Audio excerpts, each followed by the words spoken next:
მოგესალმებით, თქვენ უყურებთ რეგიონის დღის მთავარ ამბებს. ახალციხეში ისტორიული რაბათის დასახლების შესასვლელში ინფრასტრუქტურა დაზიანებულია. ვცლად ნახეთ სიუჟეტი. ახალციხეში ისტორიული რაბათის დასახლების შესასვლელში, სადაც ახალციხის ციხე მდებარეობს, საავტომობილო გზა წლებია დაზიანებულია. მიუხედავად იმისა, რომ ჩვენმა რედაქციამ აღნიშნული შესახებ არაერთი რეპორტაჟი მოამზადა და ადგილობრივი მუნიციპალური ორგანოებიდან გზის მოწესრიგების დაპირებაც მიიღო, პრობლემა ამ დრომდე არ მოგვარებულა. რაბათის ხიდთან ამ დრომდე არის ორმო, რომელიც მცირე ნაგავშემკრების ფუნქციას თვეებია ითვისებს, დაზიანებულია ასფალტი და ტროტუარები.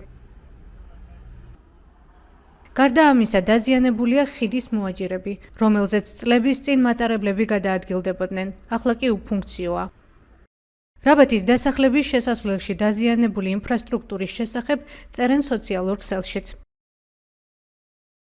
რა გეგმავს ახალციხის მერიას და აპირებენ თუ არა ტერიტორიის მოწესრიგებას. მით უფრო, როდესაც მუნიციპალიტეტში ოფიციალურად გაიხსნა ტურისტული სეზონი. ხოლო ახალციხის იგივე რაბათის ციხე ერთ-ერთი ყველაზე მნიშვნელოვანი ტურისტული ობიექტია.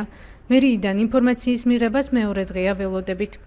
ახალციხის მუნიციპალიტეტის 2025 წლის ბიუჯეტის დოკუმენტის მიხედვით, საგზაო ინფრასტრუქტურის განვითარებისთვის 3 მილიონზე მეტი ლარია გათვალისწინებული.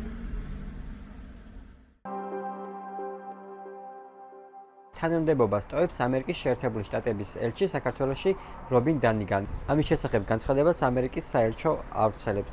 გავრცელებული ინფორმაციის მიხედვით, ელჩი პენსიაზე გასვლას აპირებს და ეს მისი პირადი გადაწყვეტილებაა და გაწვევა მთავრობას არ მოუთხოვია. ნათქვამია ამერიკის შეერთებული შტატების საელჩოს Facebook გვერდზე გამოქვეყნებულ განცხადებაში. გავრცელებული განცხადების თანახმად, ელჩი საქართველოს ივლისის თვეში დატოვებს. რობინ დანიგანი საქართველოში ამერიკის ელჩად 2023 წლის ოქტომბერში დაინიშნა.